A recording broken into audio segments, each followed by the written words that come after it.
Despite President Donald Trump's promise not to touch Social Security and Medicare, this administration is, looking at touching Social Security and Medicare. So now the Washington Post reported that the Trump administration is actually eyeing a new policy that would make it more difficult for older Americans to qualify for disability. So from the article, the Social Security Administration evaluates disability claims by considering age, work experience, and education to determine if a person can adjust to other types of work. Older applicants, typically over 50, have a better chance of qualifying because age is treated as a limitation in adapting to many jobs. Yes, exactly. However, officials are now considering eliminating age as a factor entirely or raising the threshold to age 60, according to 3 people familiar with the plans who spoke on the condition of anonymity to share private discussions. That proposed rule change, according to one analysis, could actually impact over 750,000 Americans. So, look, I don't think I need to tell you how ageist the job market is, especially in times where the job market, like right now, is really tight. What do you mean the job market's tight? What about the jobs numbers? Oh, right, we're not getting jobs numbers. That's because this administration pretty much canceled them. So we don't get to know how few jobs are being added now because this administration is hiding those numbers. We're not going to get a new jobs report. And Trump had the previous head of the Bureau of Labor Statistics, Erica McIntyre, for putting out a jobs report that is not favorable to this administration. Oh, no, you can't do that. No, that looks bad. That looks bad for me. So let's just get rid of that. Get rid of her. And you know what? Let's just not do the monthly jobs reports anymore. They just don't look good for me. And then I can go out and say that I am the jobs president. Now, that, of course, is going to have a disproportionate impact on people who are older because, well, there's a lot of age discrimination when it comes to jobs. And this is also going to compound that hurt because, people who are older and disabled, because people on disability, by the way, have a very, very, very high unemployment rate. Yes, people on disability actually do work. A lot of them do. But again, there's a lot of people who cannot. And for the ones who do want to work and who can in a limited capacity, there is a ton of discrimination in the job market. So this rule change is going to impact those people specifically. Now, there is a widespread misunderstanding of the difficulties in getting approved for disability benefits. People think that it's so easy. So easy. Oh, man. All you have to do is just go to a disability office and you stroll in the door and then be like, oh, my back. Oh, it hurts. And then suddenly you're getting money. No, that's not true. I mean, that's what the right wing wants you to think about it. Okay. But actually, it's very, very difficult to qualify for disability benefits. There's a ton of paperwork. There's evaluations. There's interviews. There's verifications. They go through pretty much everything. Medical records, work records. They'll talk to members of your family. They'll talk to your bosses, current or former.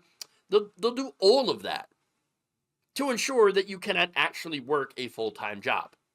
And by the way, they will deny you. They will deny you many, many, many times for disability.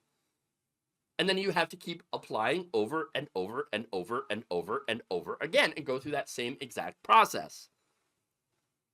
Here's the thing. You can, while you're on disability, you could still work, as I mentioned, but you can't make that much.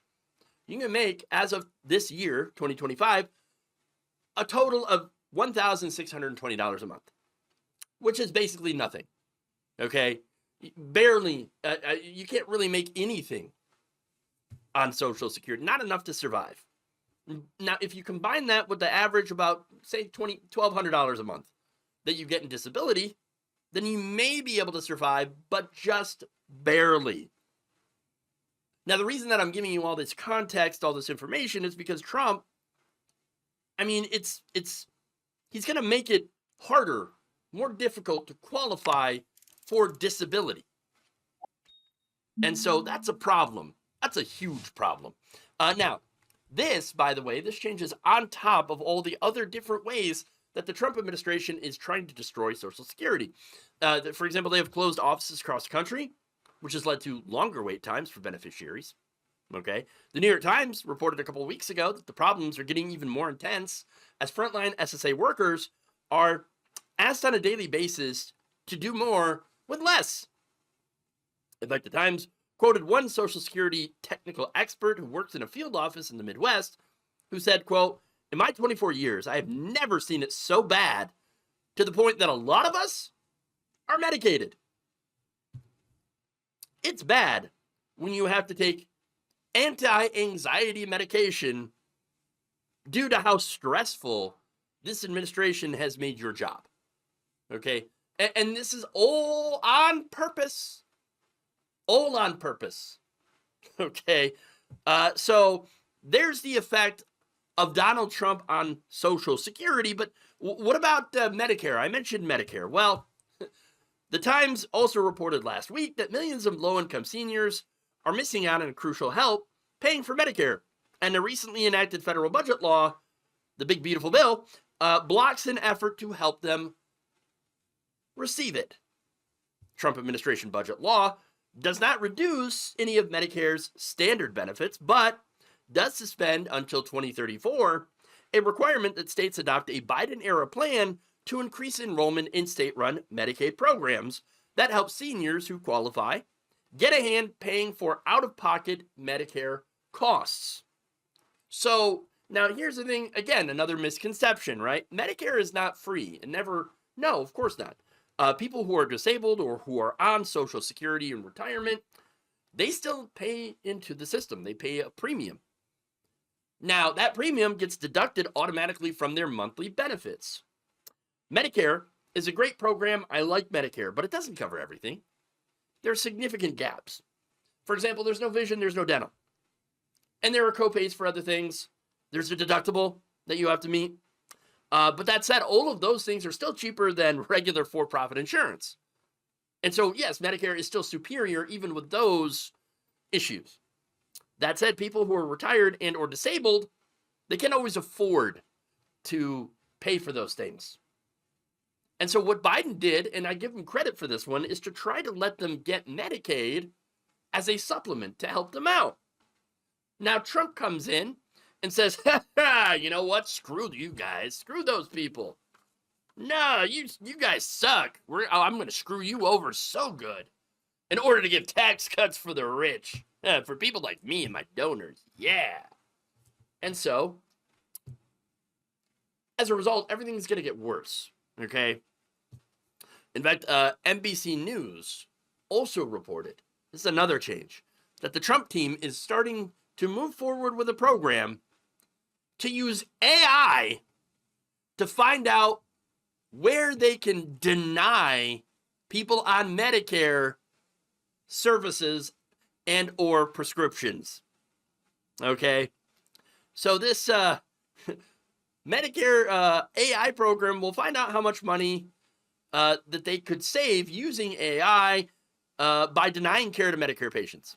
Now, this pilot program requires patients or someone on their medical team to seek insurance approval or prior authorization before proceeding with certain procedures, tests, and prescriptions.